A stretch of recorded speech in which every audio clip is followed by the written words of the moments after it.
네, 반갑습니다. 우리는 지금 계속해서 복음과 구원이라는 큰 주제를 가지고 계속해서 말씀을 전하고 있습니다. 지난주에는 판정은 심판 고유의 권한이다라는 제목으로 복구 시리즈 4번째 말씀을 전했습니다. 오늘은 다섯 번째죠. 치유의 법권은 위법이다라는 제목을 가지고 말씀을 전하고자 합니다. 여러분, 계속해서 우리가 지금 어떤 위치에 있는지, 현재 어떤 위치에서 말씀을 전하고 듣고 있는지 확인해 보도록 하겠습니다. 전체적으로 지금 무엇에 대해서 말씀을 전하고 있죠? 뭘 알아야 된다고요? 네, 죄를 알아야 된다라고 이야기하고 있습니다. 복구를 하기 위해서는 가장 먼저 실태 파악이 되어야 되죠. 우리의 실태가 뭐냐? 바로 죄라는 것을 알아야 된다는 것이죠. 그래서 로마서 1장 18절에서 32절, 그때는 무엇을 설교했냐? 부도덕한 이방인들의 죄를 설교했고요. 또한 2장 1절에서 5절까지는 도덕적이라고 하면서 남을 판단하는 이방인들의 죄를 설교했습니다. 또한 지난주 로마서 2장 6절에서 11절까지는 하나님의 판단 원리, 심판 원리를 가지고 설교를 했죠. 하나님의 판단 원리가 무엇이었습니까? 하나님이 심판하시는 원리가 무엇이었어요? 네. 우리 6절에 나오죠? 눈으로 한번 보세요. 눈으로 한번 보시기 바랍니다. 행한 대로 보응하신다가 하나님의 심판 원리라고 했어요. 바울이 죄 이야기를 하다가 갑자기 이 말을 꺼낸 이유가 뭐라고 했습니까? 5절까지 쭉 이야기, 2장 1절부터 5절까지 그 전까지 쭉 죄 이야기하고 판단하지 마라 뭐 이런 얘기를 하다가 갑자기 6절에서 행한 대로 보응하신다라는 이야기를 꺼낸 이유가 무엇이라고 했습니까? 이래야 구원 받을 수 있다라고 구원의 원리를 제시한 겁니까? 아니죠. 예, 바울은 가장 기본적인 하나님의 판단 원칙이 이것이다라고 원리 원칙을 설명한 거죠. 남을 판단하는 사람들에 대해서 뭐라고 하려고 지금 하나님의 판단은 이거다라고 이야기한 거라는 거죠. 하나님에 의해서 너네도 판단 받을 거다라고 이야기를 하는 것이죠. 그것이 하나님의 원칙이고 온 우주의 법칙이니 너네도 이 원리에서 벗어날 수 없다. 너네뿐만 아니라 모든 사람들이 벗어날 수 없다를 이야기했습니다. 그러면서 물어봤죠.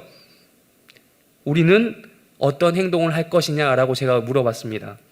선행을 할 것이냐, 악행을 할 것이냐. 물론 이것이 우리가 구원을 받기 위해서 내가 구원받으려고 선행을 하는 그런 의미에서 제가 물어본 것이 아니었어요. 꼭 구원을 받느냐 마느냐 그걸 좀 떠나면 안 되겠지만 우리 그것이 하나님의 원칙이기 때문에 그것이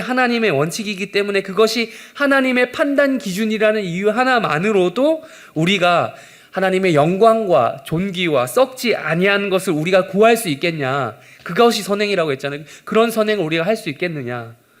꼭 구원 받아서가 아니라 이렇게 그러는 자에게는 또 하나님께서 영원한 생명을 허락하시지 않겠느냐고 제가 그렇게 말씀을 전했었습니다. 오늘 이어서 12절부터 16절까지의 내용을 가지고 말씀을 전하도록 하겠습니다. 오늘 좀 급합니다. 날주 퀴즈 대회가 있기 때문에 좀 급하게 오늘 설교도 좀 짧습니다. 상대적으로 날주 퀴즈 대회가 또 있으니까 여러분 미리 말씀드립니다만 끝나고 가지 마세요. 휴식 시간은 드리겠는데 가지 마시고 날주 퀴즈 대회 꼭 많이 참여해 주시기 바랍니다. 오늘 이어서 12절부터 16절까지 내용입니다. 오늘 아까 읽은 것처럼 오늘의 본문은 되게 짧아요. 5개의 절밖에 읽지 않았습니다. 중요하지 않은 성경 본문은 없겠지만 나름 이 5개의 구절도 중요한 역할을 하고 있습니다. 12절부터 16절까지 이 5개의 절은요, 전후, 그 전과 후를 이어주는 일종의 다리 역할, 브릿지 역할을 해줍니다. 접속 구문이라고 해야 될까요? 아무튼 그런 역할을 해주고 있습니다. 그렇다면 뭐와 뭐를 이어주는 다리 역할을 한다는 걸까요? 오늘 본문을 한번 볼까요? 무엇과 무엇을 연결해 주는지 알려면 본문을 봐야죠. 다리 자체를 한번 조사해 볼까요?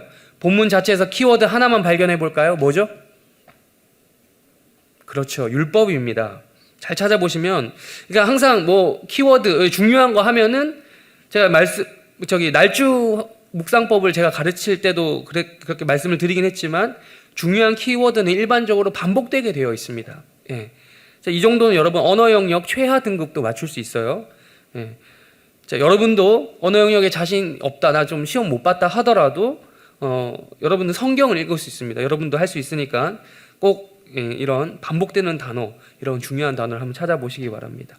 근데 지금 계속해서 반복되는 단어를 찾아주셨는데요. 자, 율법입니다. 율법. 이 짧은 5절 가운데 무려 11번이나 등장을 해요. 이 정도면은 중요함을 넘어서서 그냥 아예 대놓고 이야기하는 것이라고 보면 됩니다. 우리가 읽어보면 알겠지만 앞으로 로마서에 율법이란 말이 계속해서 많이 나와요. 엄청 나옵니다. 그런데 그만큼 중요한 단어인데 그 율법이라는 단어가 첫 등장하는 스타트 지점이 바로 이거예요. 여기에요. 2장 12절. 그렇다면 한 번 더 맞춰볼까요? 한 가지 더 맞춰볼까요? 우리는 그럼 율법이라는 것을 제가 비유를 들었죠. 이 다리라고 비유를 했습니다. 예. 율법이라고 하는 이 브릿지 이름을 맞췄는데 그렇다면 이 율법이라는 다리는 무엇과 무엇을 연결해주는 다리일까요? 예. 좀 어렵죠? 한강에 많은 다리가 있어요. 한강에 수많은 다리가 있는데 한강의 수많은 다리는 강북과 강남을 이어주죠. 예. 그런 것처럼 율법이라는 이 다리는 무엇과 무엇을 연결해 주는 걸까요? 좀 어렵긴 합니다. 그렇지만 많이 어려운 건 아닙니다. 왜냐하면 제가 이야기한 적이 있기 때문이에요. 오늘 본문에는 명확하게 나와 있지 않습니다. 다리니까 다리에는 그 무엇과 이거 이어주는 이게 없죠. 예. 이때까지 배운 지식을 한번 총동원해 볼까요? 다리 본문을 중심으로 전 문맥을 한번 따져볼까요? 율법을 중심으로 뭐와 뭐로 이어주는 거죠? 율법이. 네. 14절에 답이 하나 나와 있어요. 14절을 한번 보실까요? 2개 중에 답이 하나 있어요. 뭐죠? 좀 더 크게 얘기해 주실까요? 제가 잘 못 들었는데요. 그렇죠. 이방인입니다. 맞습니다. 이방인. 하나는 그럼 뭐겠습니까? 이방인 말고 유대인이죠. 17절 이후로 유대인 이야기가 나오고 우리 12절 이전까지는 이방인 이야기를 줄창했잖아요. 계속. 예, 그렇습니다. 우리 지난주까지 설교 내용 기억하시죠? 누구의 죄를 집중적으로 다루었습니까? 이방인의 죄를 집중적으로 다루었어요. 부도덕한 이방인들, 도덕적이라고 하면서 남을 판단하는 이방인들, 이렇게 두 부류를 다루었잖아요. 네, 합쳐서 이방인의 죄를 집중적으로 다루었습니다. 이제 이야기가 여기 이방인에서 저기 다리 건너편에 있는 유대인으로 넘어가려고 하는 이 브릿지가 바로 율법이에요. 율법 이야기를 꺼낸 거예요. 율법 다리를 거쳐서 넘어가는 겁니다. 우리 12절 한 번 더 읽도록 하겠습니다. 12절. 12절 읽겠습니다. 시작.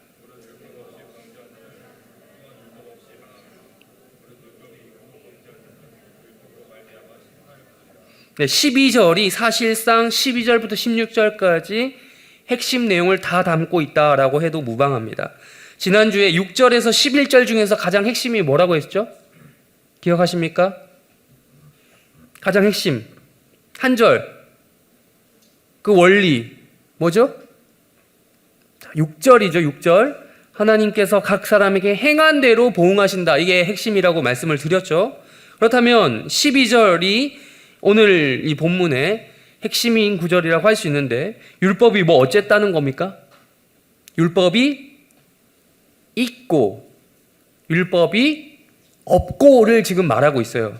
율법 없이 범죄한 사람은 어떻게 된다? 율법이 없이 범죄한 사람은 어떻게 된다? 율법 없이 망한다.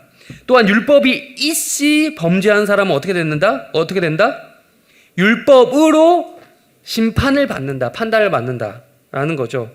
지난주까지 했던 내용은 이 둘 중에 무엇과 상관이 있습니까?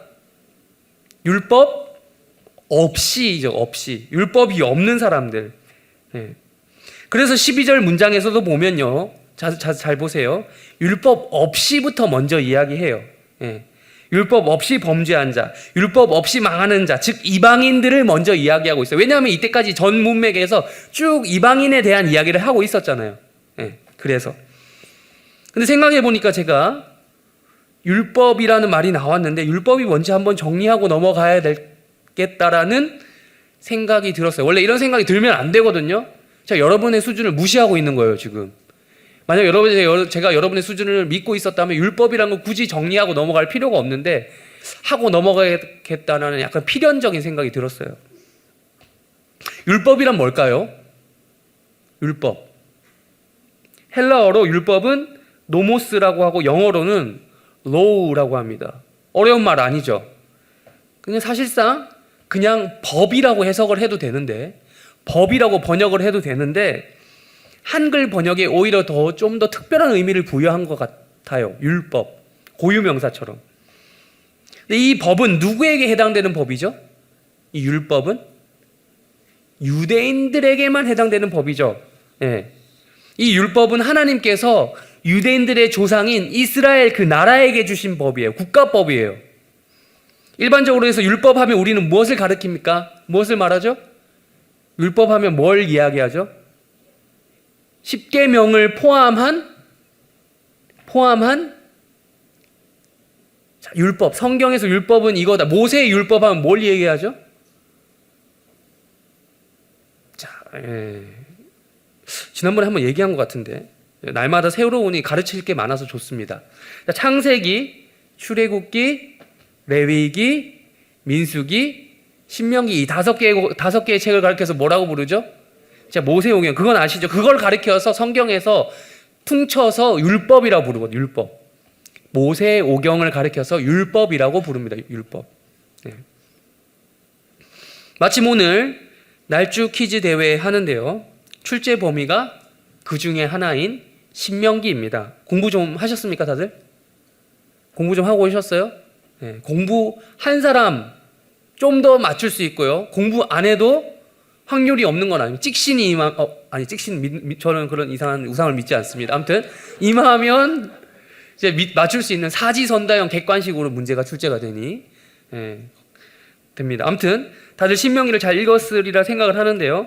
확신할 수 있는 건, 제가 확신할 수 있는 건 오늘 퀴즈 문제 중에 율법이 등장한다는 것입니다.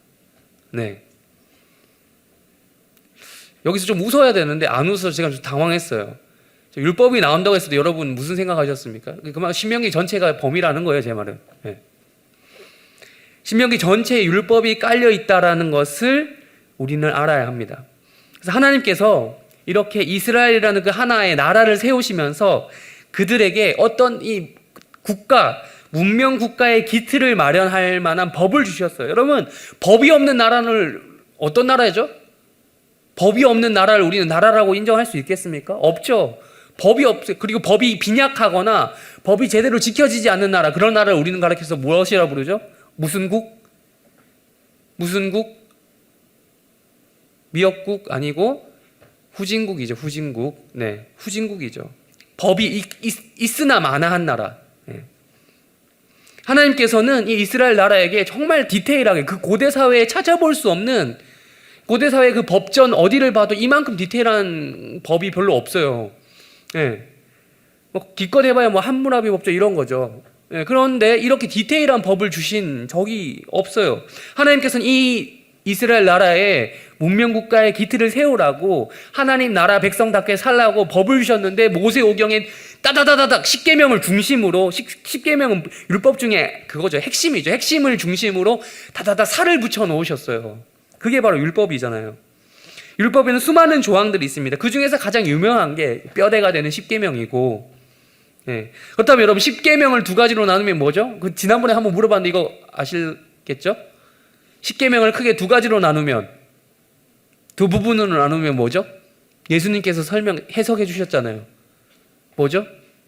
첫 번째, 하나님을 사랑하고, 두 번째, 이웃을 사랑하라고. 이 두 가지로 요약된다고 말씀을 드린 적이 있었어요, 분명히.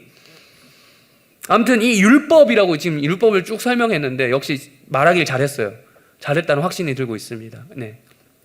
이 율법이 없는 이방인들에게 이 율법의 기준으로 죄의 유무를 따진다는 것은 어떻죠? 이 맞는 논리입니까? 아니죠. 틀렸죠. 율법을 받은 적도 없는데 율법을 가지고 따진다라는 것은 맞지 않아요. 네. 그래서 우리가 지난주에 이야기했던 것도 그런 맥락에서 제가 말씀을 드렸던 거죠. 하나님의 판단 기준은 뭐다? 모든 사람들, 이방인들 포함한 모든 사람들에게 해당되는 판단 기준은 뭐예요? 율법이라고 하지 않았어요. 뭐죠? 행한 대로 갚아준다라는 거예요. 예, 행한 대로. 그래서 여러분 율법 가운데 행한 대로 갚아준다라는 그 정신이 율법 안에도 들어있는 거예요. 그것보다 더 큰 게 하나님의 법칙이고. 즉 율법이 없이 범죄한 사람은 어떤 사람이냐? 하나님이 세우신, 지난주에 말씀드렸던 하나님이 세우신 법칙, 행한 대로 갚아준다라는 온 우주가 인정하는 법칙으로 보상을 받게 돼 있어요. 예. 이방인이 이렇게 얘기하는 거예요. 하나님, 저희는 율법이 받은 적이 없는데요. 억울한데요. 무엇을 기준으로 우리를 보고 죄인이라고 하십니까? 라고 하면서 핑계댈 거리가 있다 없다? 없다라는 거죠. 예, 없다는 거죠. 율법이 없어도 피할 길이 없다. 그것이 지난 시간과 이어지는 오늘의 논지입니다. 또한 마찬가지로 율법이 있으면서 범죄한 자는 율법으로 말미암아 심판을 받는다라고 오늘 한 가지 추가해서 이야기하고 있어요. 오늘 드디어 율법이라는 단어가 처음 나왔는데요. 율법이라는 말을 꺼내면서 없이 그 전까지 12절 전의 이야기를 요약을 해주는 거예요. 그러다가 12절 이후로 일어나게 될 이야기, 유대인에 대해서 이야기를 할 건데 율법이라는 말을 드디어 이렇게 적용을 시키는 거예요. 율법이 있으면서 죄 지은 사람 그럼 뭐냐? 그 율법으로 심판을 받는다라는 거죠. 왜? 율법이 있으니까. 예. 율법이 있는 자가 받는 판단 기준은 뭐겠어요? 판단 기준은 뭐겠어요? 하나님의 판단 기준은 뭐겠어요? 율법이죠. 예. 죄를 지은 인간, 범죄한 인간이 피할 수 있는 길은 없어요. 율법에도 걸리고 율법이 없는 것에도 걸리는 거예요. 법의 사각지대라는 말이 있어요. 그럼 법의 사각지대라는 것이 인간에게는 허락되지 않는 거예요. 하나님의 법에는 이 법의 사각지대가 없습니다. 대한민국 법에도 법의 사각지대가 있을 거예요. 있겠지만 그렇지 않아요. 하나님의 법에는 그런 사각지대가 없는 것이죠. 우리 13절 한번 읽도록 하겠습니다. 13절 시작.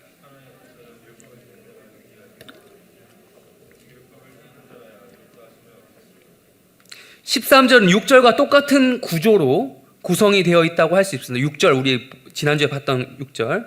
하나님 앞에서는 율법을 듣는 자가 의인이 아니라 어떤 자가 의인이다? 행하는 자. 6절이랑 똑같은 말을 하고 있는 거예요. 행한 것으로 보응을 받는다. 똑같은 구조죠. 예. 행하는 자라야 의롭다 하심을 얻는다. 이 율법도 똑같은 거예요. 그 하나님의 온 우주적인 법칙이 거기 율법 안에 녹아 들어가 있는 거예요. 이 율법을 주면서 지켜라. 그러면 의롭다함을 얻는다. 옳다함 얻는다. 내가 너희를 살려준다라는 거죠. 포장지만 율법으로 바뀐 거예요. 해당하는 당사자만 이방인에서 유대인으로 바뀐 거예요. 하나님께서 행한 대로 보응하신다라는 이 원칙은 우주 만물 통틀어서 똑같습니다. 똑같아요. 율법을 듣는 자가 의인이 아니라 행하는 자가 의인이다. 여러분, 하나님께서 판단하시는 그런 의로움의 기준, 정의와 불의를 가르는 판단은, 원칙은 바로 행함이다. 그게 녹아 들어가 있는 게 이스라엘 민족이 특별하게 줬던 게 뭐냐? 율법이다 라는 것이죠. 율법을 행해야 의로운 자, 선행을 하는 자라고 인정받는 거예요. 그럼 단순히 율법을 들었다, 거기서 끝났다라고 칩시다. 예, 유대인이라고 해서, 유대인이기 때문에 율법을 들은 사람들 많을 거 아니에요. 유대인들은 율법을 다 듣고 자랐을 거 아니에요. 어릴 때부터 율법을 들으면서 자랐을 거 아니에요. 오늘 그 신명기 말씀에도 나오잖아요. 들으라 뭐 이런 얘기 읽어보셨습니까? 들으라, 이거 처음 들으면 여러분 난감합니다. 이거 정말 제일 중요한, 스포합니다 지금. 제일 중요한 말씀이에요. 듣고 자라났어요. 듣는다라는 건 이스라엘 사람들, 유대인들에게 있어서 정말 중요한 일이었어요. 그런데 하나님께서는 듣는 것에서 그치는 걸 이야기하지 않으세요. 수많은 이스라엘 백성들이 율법을 듣고 어릴 때부터 자라났는데, 자녀교육 그렇게 어릴 때부터 자녀교육 받아왔는데, 십계명의 말씀을 비롯한 율법을 이스라엘 백성들이 다 듣고 자랐는데, 그렇게 생활해왔는데, 그들의 삶인데, 또 신명기, 아까 얘기했지만 신명기라는 책 이름 자체가 뭐죠? 신명기가 책의 뜻이 뭐죠? 두 번째 설교한 내용이라는, 두 번째 선포된 말씀이라는 뜻이에요. 그러니까 하나님께서 말씀을 듣고 또 듣게 한다라는 거죠. 예.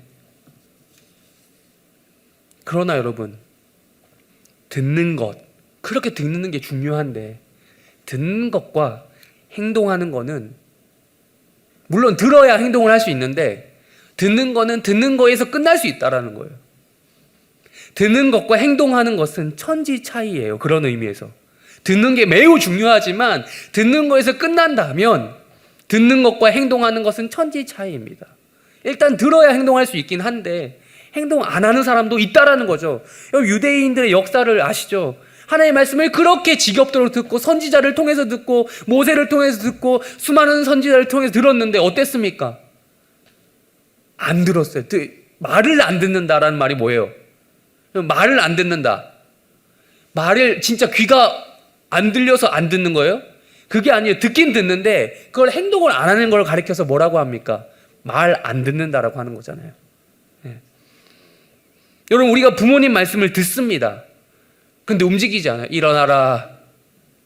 본인 이야기라서 웃은 건가요? 아니죠? 네, 미안합니다. 네. 부모님 말씀 우리는 듣습니다. 그러나 움직이지 않습니다. 야, 이렇게 살아. 저렇게 살아야 돼. 그렇게 하면은 틀린 말은 아니라서 네, 답은 합니다. 그러나 정작 움직임은 없어요. 제 이야기입니다. 제 아버지로부터 카톡이 수시로 와요. 하루에 한 번씩 와요, 꼭. 근데 오면은 제가 네, 기분 좋으면 이렇게 눈웃음 좀 몇 개 넣어주고, 넣어드리고, 하여튼 네라고 영혼 없는 대답하기 급급하거든요. 듣는 것은 누구나 합니다. 네, 그러나 행하는 것은 누구나 하진 않아요. 듣는 대로 행해야 그 말이 유효하게 되는 거죠. 네. 하나님 앞에서는, 하나님의 기준으로는 듣기만 하고 행동하지 않는 자는 의로운 자가 아닙니다. 네. 그게 하나님의 말씀에서 지금 얘기하는 거예요. 더 나아가서 14절, 15절을 보시면, 14절, 15절을 보시면 이방인의 율법의 없음에 대해서 좀 더 구체적으로 설명을 합니다. 12절에 대한 이유를 좀 더 풀어서 설명한 거기도 하고요.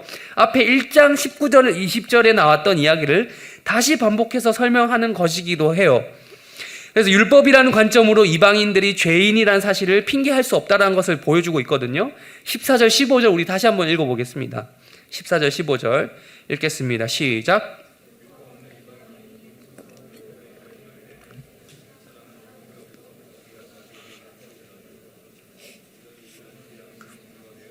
그 생각들이 서로 혹은 고발하며 혹은 변명하여 그 마음에 새긴 율법의 행위를 나타내. 율법 없는 이방인에게 율법과 같은 역할을 하는 게 있다라고 말을 해주죠. 그것이 무엇입니까? 한 단어를 꼽아볼까요? 율법이 아닌데, 율법 없는 이방인들에게 율법이 아닌데 율법처럼 역할을 하는 게 뭐다? 양심입니다. 양심. 네.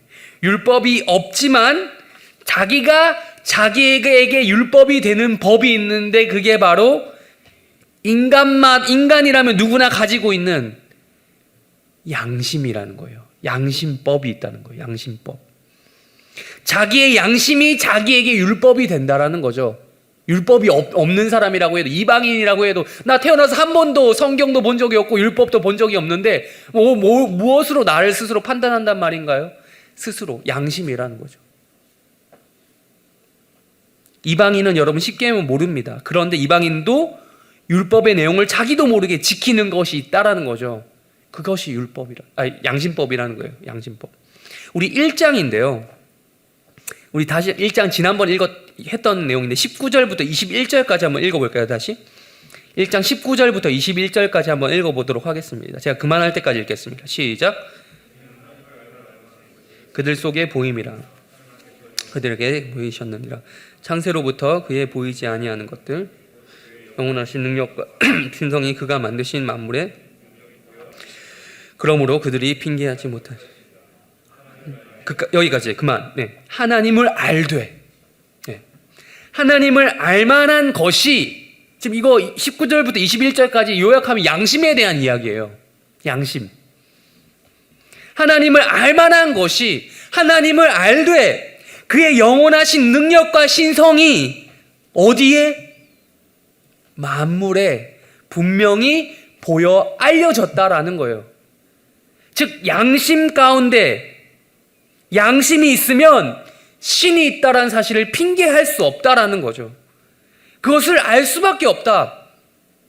하나님은 존재하신다. 능력과 신성, 지난번에 설교했습니다. 능력과 신성, 인간이 신은 존재하지 않아 뭐 이런 얘기를 한다 하더라도 사실은 인간은 신의 그 능력과 신의 신성을 추구하는 그런 면이 있기 때문에 신의 존재를 인정하는 것과 마찬가지라고 지난번에 설교를 했었습니다.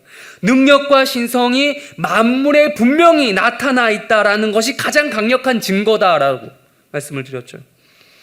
이것이 율법으로 치면 율법이 없는 이방인이지만 양심에 속한 문제지만 이게 율법으로 치면 사실상 10계명으로 칠게요. 10계명으로 치면 사실상 몇 계명부터 몇 계명까지의 이야기죠. 하나님에 대한 법이 있잖아요. 아까 얘기했잖아요. 1계명부터 하나님에 대한 법은 몇 계명까지죠? 여기서 5계명까지 이런 분 없죠. 네. 반 잘라서 이런 분 없죠. 4계명까지 하나님에 대한 법. 율법으로 치면 그거예요. 지금 로마서 1장 19절부터 21절까지 율법으로 치자면 1계명부터 4계명까지 내용이에요. 그렇다면 이거를 나는 그래도 신의 존재를 인정하지 않아. 무시할 거야. 혹시나 이걸 부정한다 하더라도 이방인들의 입장에서 이스라엘 여호와 하나님을 나는 하나님 신의 존재를 인정하지 않는다 하더라도 그렇다면 이걸 제끼면 안 되지만 제끼더라도 5계명부터 10계명까지는 부정하지 못하겠죠.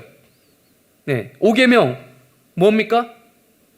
자, 5계명 부모를 공경하라. 6계명 살인하지 말라. 7계명 간음하지 말라. 8계명 도둑질하지 말라. 9계명 거짓 증거하지 말라. 10계명 탐내지 마. 이웃의 소유를 탐내지 말라. 여러분 이거 5계명부터 10계명까지 내용, 이거는 굳이 율법을 알아야만 아는 내용입니까?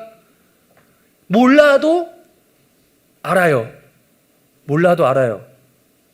굳이 율법을 몰라도 알 수 있는 그런 내용. 인간이라면 양심이 있으면 이런 것들을 그게 왜 이게 법이야? 라고 반박할 수 없다라는 거예요. 기본적으로 장착되어 있는 기본 옵션인 거예요. 기본 옵션. 이스라엘과 전혀 상관없는 우리나라 고조선의 8조법 아십니까? 우리 이 국사 시간에 나오죠. 배웠죠. 8조법 중에 몇 개만 남아있을까요? 어떻게? 네, 천재예요, 천재. 재현이 3개만 남아있어요. 정확한데 사전에 짠 거 아닙니다. 네. 참고로 오늘 날조 퀴즈 대회 있죠? 아내에게도 공개하지 않았습니다. 네, 보안 철저하게 준비했으니 공정성에 대해서 의심하시지 않아도 됩니다. 네. 3가지밖에 없는데 고조선의 8조법. 첫 번째, 사람을 죽인 자는 사형에 처한다. 2번째, 남에게 상처를 입힌 자는 곡물로 배상한다. 3번째, 남의 물건을 훔친 자는 노비로 삼되 용서를 받으려면 돈 50만 냥을 내야 한다. 여러분, 이 3개만 봐도 살인하면 안 돼, 도둑질하면 안 돼, 이 정도의 법이 꼭 율법에만 적혀져 있는 것이 아니라는 것은 누구나 다 알 수 있는 거죠. 네. 하나님께서 인간을 창조하시고 모든 인간의 마음 가운데 양심이라는 걸 줬기 때문이라고 성경은 이야기하고 있는 거예요. 양심이 그 증거다. 인간의 양심이 스스로 그 증거가 되어서 한 인간의 그 내면 속에서 생각들끼리 서로 고발하기도 하고 변명하기도 하면서 이런 일들이 일어난다는 거예요. 그 사람의 일종의 심리 상태로 오늘 말씀 지금 아까 읽었던 몇 절입니까? 14절, 15절. 이건 한 인간의 그 심리 상태를 표현한 거예요. 이 양심 안에 있는 여러 생각들이 한 인간 속에서 막 서로 변명하고 고발하고 이런 일들이 막 복잡하게 일어난다는 거예요. 그게 바로 인간 양심에게 새겨진, 마음에 새겨진 율법의 원리다라는 거죠. 행한 대로 보상받는다라는 원리가 인간 속에 있다라는 거죠. 이처럼 율법이 없는 이방인이나 율법이 있는 유대인이나 둘 다 마찬가지의 처지라는 것을 오늘 말씀은 이야기하고 있습니다. 율법이 없으면 없는 대로, 있으면 있는 대로 율법이라는 그 다리를 중간에 두고 이방인과 유대인, 이 양쪽 진영은 둘 다 어디 하나 빠져나갈 구멍이 없다는 점에서 똑같다라는 거예요. 성경에서 말하는 성경이 말하는 세계관 속에서 유대인 아니면 이방인, 여러분 이거는 뭘 얘기한다고 그랬습니까? 사실상 모든 인류를 이야기한다고 그랬죠. 유대인 아니면 이방인이잖아요. 유대인 입장에서. 이방인 아니면 유대인이죠. 모든 사람, 여기 걸리지 않은 인간은 없습니다. 즉 인간이라면, 양심 있는 존재라면 그 어느 누구에게도 법의 사각지대, 하나님의 법의 사각지대라는 것은 조금의 빈틈도 없다라는 것이죠. 여러분, 치외법권이라고 들어보셨습니까? 치외법권? 이 법적인 용어인데요. 제가 뭐 법을 잘 알지는 못하지만 법률 용어인데 사실상 이게 사용되던 때는 지났어요. 언제 사용되던 말이냐? 제국시대, 제국주의 시대에 사용되던 용어입니다. 지금 이 시대는 잘 쓰지 않는 말이에요. 치외법권이 뭐냐? 다른 나라 영토 안에 있으면서도 외국인이 그 다른 나라 영토 안에 있으면서도 그 나라 법의 적용을 받지 않는 권리를 말하는 거예요. 국제법상 권리를 말하는 거예요. 일종의 특권이죠, 이거는. 이 권리를 주장하는 게 가능하려면 어떤 사람이어야 하겠습니까? 다른 나라 영토 안에 있는 그 사람이 상대적으로 강대국에 속한 사람이어야 돼요. 예를 들어 일본이 우리나라를 식민 지배했을 때가 있습니다. 일본 사람들이 우리나라에서 자유롭게 활동했죠. 그러면서 우리나라 안에서 죄를 지어도 어떻게 됐을까요? 일본법에 따라 처벌을 받았죠. 우리나라 사람이 죄를 지어도 일본법에 따라서 처분을 받았죠. 그래서 일반적으로 무거운 죄를 지었다고 일본 사람들이 우리나라에서 무거운 죄를 지었다고 해도 사실상 가볍게 처리가 되는 일이 허다했습니다. 왜 그랬어요?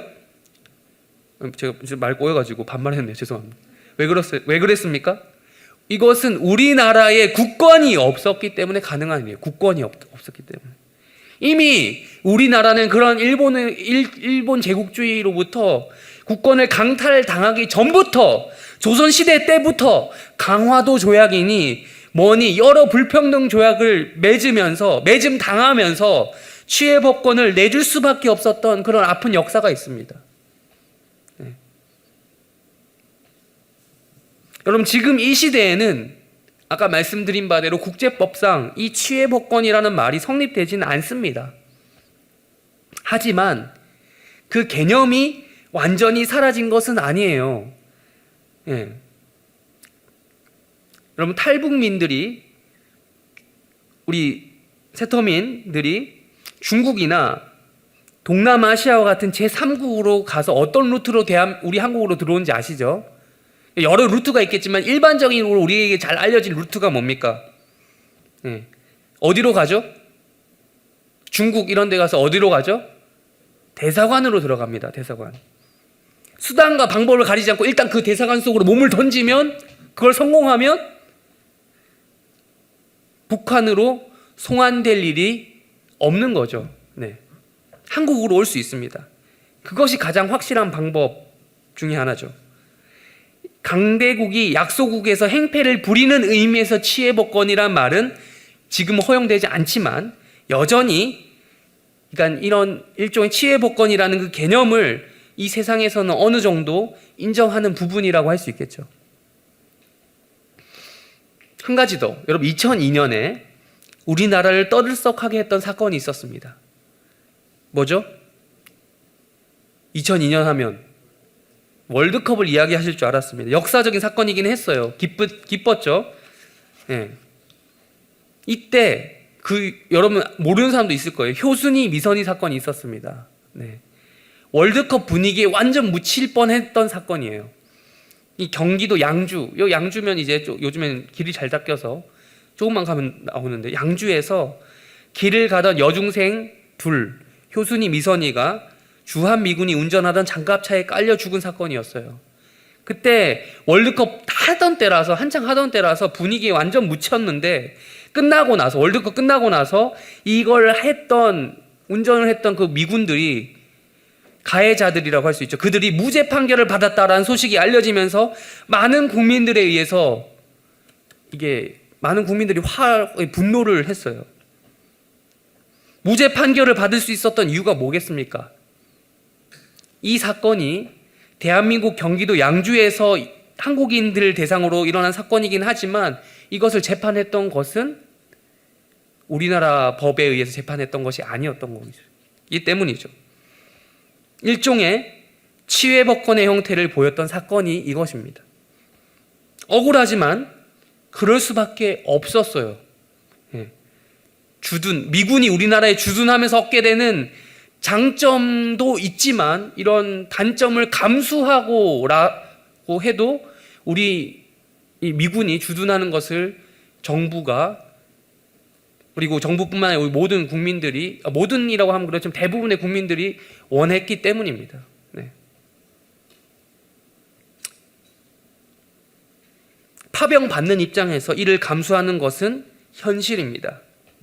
사실 비단 이 사건만 그랬던 것은 아니고, 종종 보면 미군들이 사고치는 경우가 발생을 하죠. 그럴 때마다 이 문제를 이야기합니다.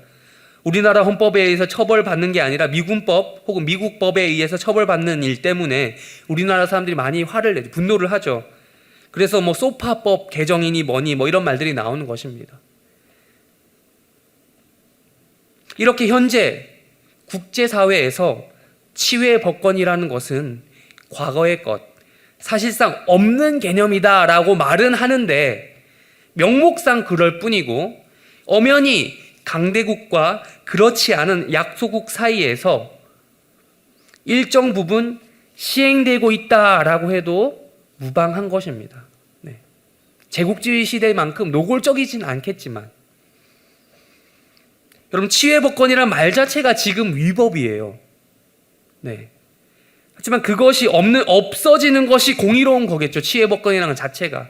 근데 현실 사회는 아까 제가 말씀드렸다시피 강자와 약자가 엄연히 나누어지고, 말로는 21세기에 2020년에 국제사회에서 나라와 나라 사이에 위아래가 어디 있어? 다 똑같은 입장이지, 다 똑같은 나라 대 나라지, 평등하지 라고 말은 할 수는 있겠지만, 그걸 있는 그대로 받아들이는 사람은 정말 뇌가 순수한 사람인 거죠. 너무 이상주의적인 거예요. 말씀을 나가도록 하겠습니다. 현행 국제법상 치외법권은 위법입니다. 위법. 네. 위법임에도 불구하고 이 땅에서는, 이 세상에서는 현실적으로 그것을 가리켜서 위법이라 할 수 없는 경우가 발생을 한다는 거예요. 그러나 오늘 말씀 다시 한번 돌아가서 생각을 해볼까요? 하나님의 법상 예외가 있습니까? 없습니까? 없어요. 법의 사각지대가 있습니까? 없습니까? 없어요. 빈틈이 있습니까? 없습니까? 없습니다. 율법이 있어도 마찬가지고요. 율법이 없어도 마찬가지입니다. 범죄한 사람에게는 그 심판이 있는 거예요. 하나님의 판단이 있는 것입니다. 율법이 있는 유대인들만의 이야기가 아니라고 했습니다. 율법이 없는 대신 양심법이 있는 이방인들만의 이야기가 아니라고 했습니다. 이방인 플러스 유대인, 즉 모든 이 세상에 살고 있는 모든 양심이 있다고 하는 사람들, 모든 사람들이죠. 양심은 모두에게 있으니까. 네. 이 모든 인간들에게는 하나님의 판단, 즉 하나님의 심판이 기다리고 있는 것입니다. 양심법 플러스 율법은 그 어느 누구에게도 치유의 법권을 허락하지 않습니다. 하나님의 기준으로 봐도 치유의 법권은 명백한 위법입니다. 우리 마지막 16절을 한번 읽어볼까요? 16절 읽겠습니다. 시작.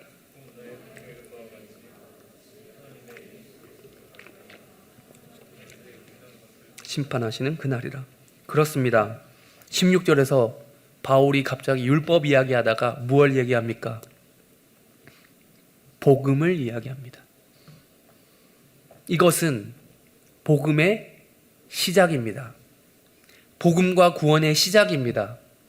다시 한번 말씀드립니다. 복구를 시작하기 위해서는 이것부터 알아야 됩니다. 죄가 뭔지 알아야 됩니다. 그리고 그 죄를 하나님께서는 절대 가만히 보고 있지 않다라는 것을 알아야 합니다. 하나님께서는 행한 대로 보응하신다. 하나님께서는 판단하신다.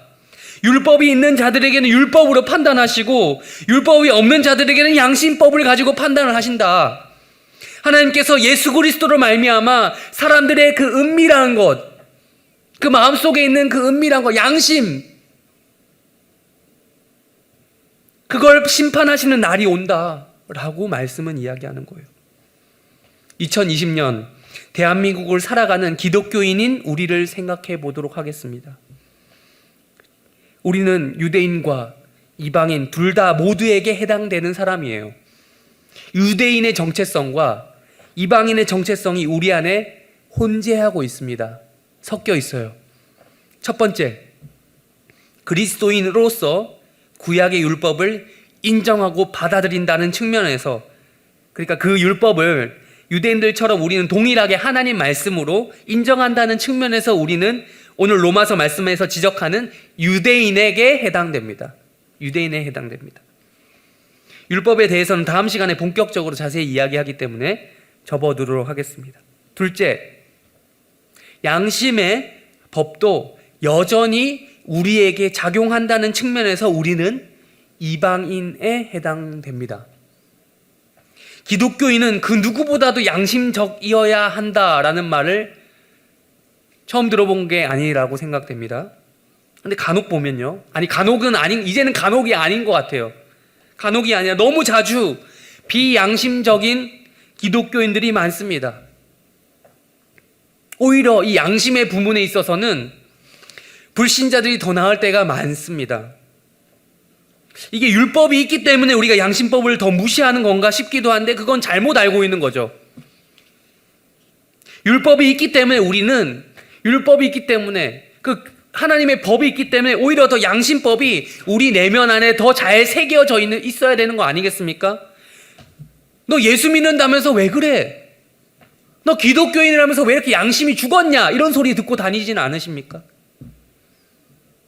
지금 근데 참 이 양심이라는 게 있잖아요. 참 애매해요. 저 양심도 없는 놈, 이렇게 사회적으로 비난하고 말은 자주 하는데 참 애매한 게요. 각 개별적으로 그 사람의 모든 마음을 다른 사람이 들여다볼 수가 없어서 문제예요. 그런 명백한 한계점이 있어요. 그래서 더더욱 필요한 것이 무엇이죠? 하나님의 판단이 필요한 것입니다. 하나님의 판단. 왜냐하면 이 우주에서 단 한 분, 오직 하나님만이 그 사람의 양심을 판단할 수 있기 때문입니다. 여러분, 하나님을 믿는 우리 아닙니까? 우리는 그리스도인 아닙니까? 우리는 그리스도인이기 때문에 더더욱 하나님의 판단을, 하나님이 우리 양심을 가지고 판단하신다는 사실을 인식하며 살아야 되는 사람들입니다. 그러니 그 누구보다도 양심적으로 살아야 되는 것이 우리 그리스도인입니다.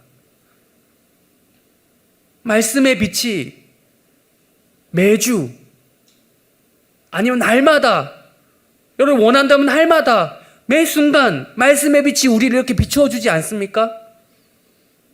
여기에는 여러분 치유의 법권 따위는 없어요. 피할 수 있는 여지가 없습니다. 매번 예배 때마다, 매번 설교마다, 혹은 여러분이 성경책을 펴서 날주를 할 때마다, 율법이 선포될 때마다 늘 우리의 양심은 어떠한 영향을 받고 있습니까? 여러분, 양심이 깨어납니까? 아니면 오히려 더 무덤덤해집니까? 날이 갈수록, 세월이 갈수록 더욱더 하나님의 말씀과 지적질이, 율법의 지적이, 하나님 판단 이런 것들에 더 예민해집니까? 아니면 굳은 살 생기듯이 쳐도 아무 느낌 없는 그런 둔감함 속에 빠져가고 있지는 않습니까? 여러분, 하나님의 법에는 치외법권 따위는 없습니다. 하나님 나라에서 치외법권은 위법입니다. 숨을 곳이 없습니다. 율법이든 양심법이든 뭐든 범죄하면 다 걸리게 되어 있어요. 행한 대로 보응받고 판단받는 것입니다. 이것을 아는 것이 바로 복음의 시작입니다. 이걸 깊이 인식하고 알아야 복음이 무엇인지 알아나갈 수 있는 준비를 하는 거예요. 죄 용서요? 용서부터 시작한다고요? 그건 하나님의 판단이 아니라 너무 성급한 너만의 판단이에요. 마지막으로 묻습니다. 용서를 논하기 전에 그 죄 용서를, 하나님의 그 죄 용서의 그 은혜, 사랑, 그걸 논하기 이전에 치외법권 따위는, 숨을 곳 따위는, 법의 사각지대 따위는 허용하지 않는 하나님의 이 정의를, 공의로우심을 여러분은 믿습니까? 우리는 살면서 하나님께서 공의로운 분이심을 얼마나 인식하면서 살아갑니까?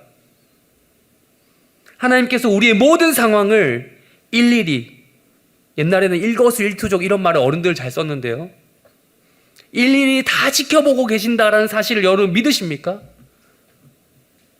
지금 당장 하나님께서 나를 위해 일하지 않는다고, 지금 당장 하나님께서 어떤 불이한 상황을 내가 봤어요. 그런데 그 하나님께서 그걸 당장 어떻게 해결해 주지 않는다고, 우리의 상황을 고려하지 않는다고 우리는 따지지 않습니까? 여러분, 하나님은 여러분을 위한 종이 아닙니다. 하나님은 하나님이십니다. 하나님은 온 우주의 주관자이시며 자기가 볼 때 가장 선한 뜻과 계획을 가지고 그 일들을 실행해 나가고 계시는 분이세요. 비록 내 인생이 지금 잘 풀리지 않습니까? 그럼에도 불구하고를 여러분께 묻고 싶습니다. 그럼에도 불구하고 이 하나님을 찬양하실 수 있겠습니까? 하나님의 이 정의를 믿으실 수 있겠습니까? 온 우주의 법칙을 좌지우지하는 우주의 유일하신 왕, 판단의 기준을 세우시는 그 하나님을 여러분 찬양하실 수 있겠습니까? 물론 지금 당장은 아니지만 반드시 말씀에 약속한 바 16절 마지막, 그날은 옵니다. 그날은 와요. 이게 성경 전체의 메시지죠. 그날은 온다. 하나님이 자신의 그 판단을 완전히 실행할 그날은 온다. 지금 인간의 눈에 보이지 않더라도 그날은 온다. 여러분, 우리 모두 그 하나님, 이 하나님, 그날을 기다리고 계시는, 우리보다 그 누구보다 기다리고 계신 그 하나님을 인정하는 청년들, 해림교회 성도들이 되도록 합시다. 예.